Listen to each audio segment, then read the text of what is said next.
Halo, berjumpa lagi dengan Beras Merah Channel, eh, channel yang berusaha memberikan informasi, inspirasi ataupun motivasi dari orang, kejadian atau tempat-tempat di sekitar kita. Beberapa bulan yang lalu, sebulan lebih ya, saya itu nonton videonya Habib Jafar yang bersama Pras itu.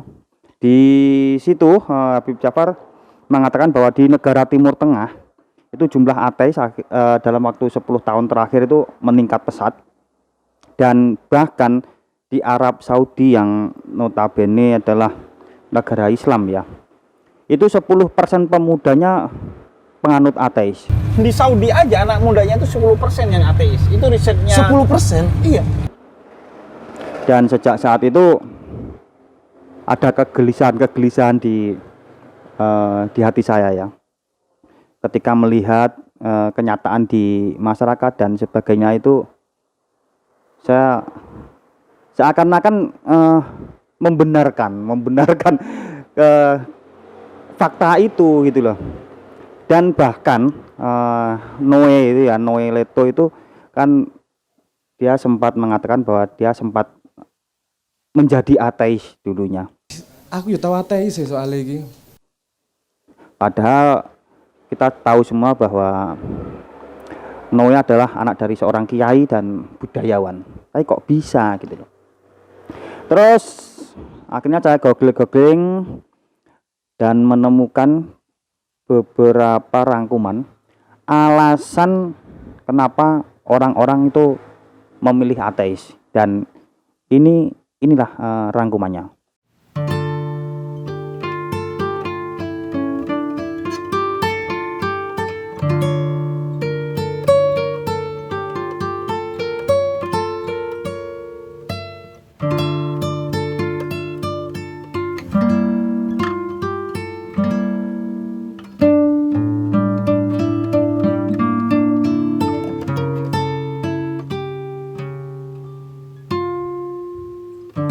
Tapi gini, menurut saya memang yang saya rasakan dan saya lihat di kenyataan bahwa memang akhir-akhir ini saya merasakan bahwa beragama itu semakin ribet. Contohnya gini, misalnya ya, ini hanya sebagai contoh. Misalnya saya adalah orang yang belum beragama gitu ya, terus akhirnya beberapa agama mungkin ya merekomendasikan agama mereka mungkin ya, terus akhirnya anggap saja saya memilih agama Islam. Nah, ternyata di situ juga menjadi rebutan dan menjadi salah-salahan juga. Misalnya saya memilih agama Islam, bukan berarti terus saya langsung serta-merta diterima.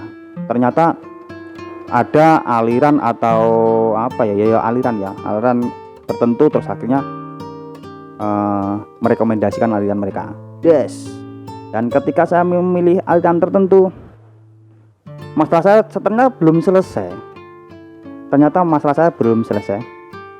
Ketika milih misalnya hijau ya, terus kamu bukan teman saya, kamu itu alirannya hijau gitu. Dan ketika saya sudah memilih aliran hijau, mungkin, loh, kamu masih bukan teman saya.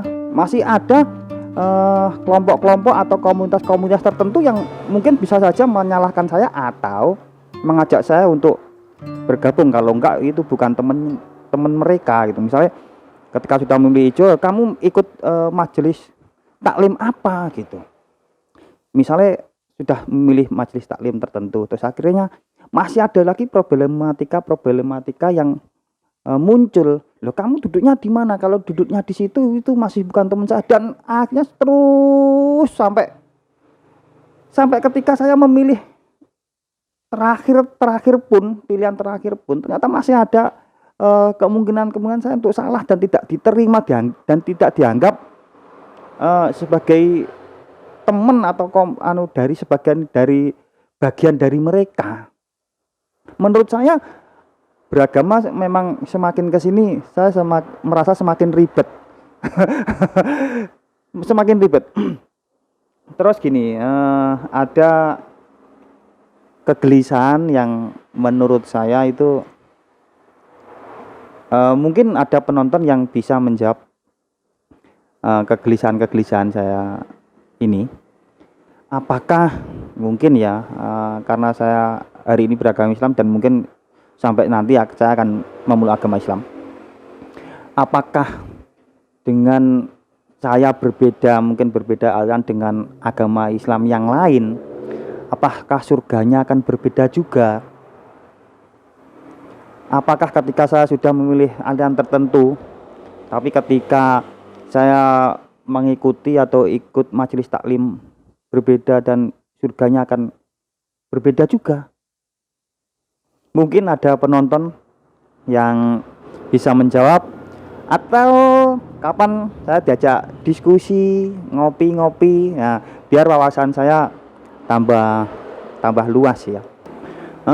Kalau kita melihat, nanti yang belum lihat silahkan tonton ya. Ketika itu Habib Ja'far bersama Pras itu ya.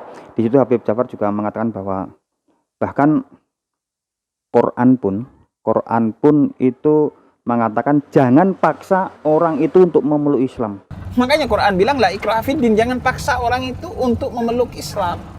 Jadi sebenarnya Quran pun nggak memaksa orang untuk memeluk Islam.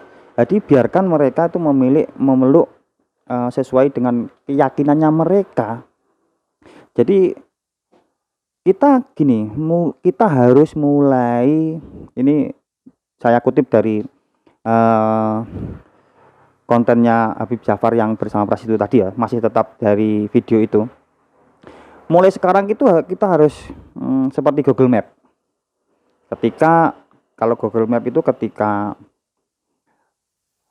Google Map mengarahkan kita belok kanan, terus kita memilih belok kiri, itu Google Map tidak pernah memaki-maki dan tidak pernah menyalahkan kita. Tapi Google Map akan memberitahu jalan alternatif yang akhirnya tetap ketemu di tempat yang kita tuju. Jadi kita harus seperti itu. Jadi jangan semerta-merta terus berbeda, terus akhirnya kita menyalahkan orang lain, terus mengolok-olok orang lain dan sebagainya. Itu menurut saya, walaupun mungkin orang itu punya predikat religius ya, entah itu agamanya apa, tapi ketika masih berpikir seperti itu, menyalahkan orang lain itu saya rasa perlu dipertanyakan tingkat kereligiusannya. Menurut saya seperti itu. Dan kalau kita merujuk kepada arti agama itu sendiri ya, agama itu, kalau definisi agama itu, kalau menurut Wikipedia, agama adalah sistem yang mengatur kepercayaan serta peribadatan kepada Tuhan. Kalau menurut agama Islam, agama adalah berasal dari kata ad-din, yang artinya pengaturan hubungan manusia dengan Tuhan dan manusia dengan manusia lain, termasuk kepada dirinya sendiri dan alam serta lingkungannya.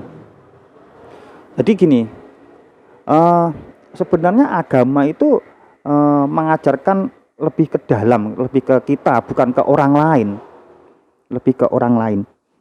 Jadi ini nih, nggak usah ngatur orang lain, mau beragama apapun silahkan.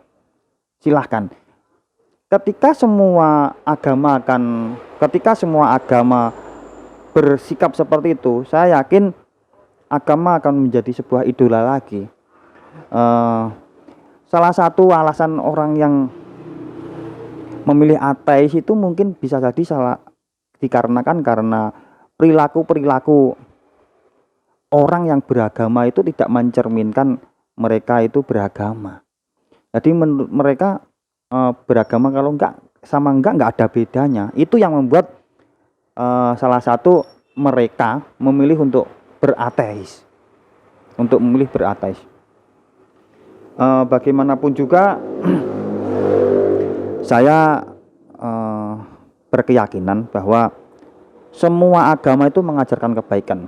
Agama apapun itu mengajarkan kebaikan. Jadi bahkan agama apapun mengajarkan kebaikan. Jadi gini, kalau ada orang yang enggak baik, itu sebenarnya bukan ajaran dari agama tersebut. Sedangkan di lingkungan kita, di sekitar kita, itu banyak yang sudah agamanya sama pun masih menyalahkan orang lain. Itu yang menjadi agama semakin enggak keren, semakin ditinggalkan gitu loh. Dan gini, kalau di istilah Jawa ya, dalam istilah Jawa itu ada istilah yang mengatakan begini, ade iki kabeh dulur Kombah Adam. Gini, kalau bahasa Indonesianya ya, kita semua itu sebenarnya saudara dari Nabi Adam. Kita kan semua meyakini bahwa orang pertama itu adalah Nabi Adam. Itu sebenarnya kita kan saudara. Jadi mulai sekarang kita harus berpikir mencari kesamaan lah, nggak usah mencari perbedaan. Kalau kita mungkin berbeda aliran, tapi satu agama, oh kita ternyata kita saudara seagama. Nah, terus akhirnya kita jumpa lagi dengan orang lain, tapi berbeda agama. Oh kita semua saudara, kita masih saudara sebangsa dan setanah air, atau sebangsa suku, atau saudara suku, atau saudara apa gitu. Terus kalau kita ketemu siapapun, mungkin beda negara, beda keyakinan dan sebagainya, kita masih tetap saudara. Kita adalah saudara dari Nabi Adam, orang yang pertama berada di dunia ini. Nah, tapi yang terjadi di masyarakat apa? Seketika kita sudah sama, itu masih aja dicari perbedaannya, dan kita akan mencari perbedaan lagi. Itulah mungkin yang menjadikan agama itu sudah bukan menjadi pilihan. Sedangkan saya meyakini juga bahwa antara orang yang beragama dan enggak itu pasti akan outputnya pasti akan baik, akan lebih baik orang yang beragama. Saya yakin, entah itu agamanya apapun ya, pasti saya berprinsip seperti itu. Apapun agamanya, orang yang beragama dan yang enggak, itu pasti lebih baik orang yang beragama. Dan semoga saudara kita, tetangga kita, sahabat, keluarga dan sebagainya tetap yakin dan percaya terhadap agama, entah itu agamanya ya. Saya rasa video kali ini pendek saja. Saya hanya berharap saling mencari kesamaan daripada perbedaan, biar dunia itu semakin santai, semakin teduh dan semakin indah gitu loh. Enggak semakin banyak orang yang enggak percaya sama Tuhan, sama agama. Oke. Saya siap diajak ngopi, diajak diskusi oleh siapapun. Mungkin ada yang pemirsa, ada yang punya gambaran lain mungkin, atau mungkin punya petuah-petuah untuk saya, silahkan komentar. Dan jangan lupa yang belum subscribe, silahkan subscribe, comment, and like, share Beras Merah Channel. Terima kasih.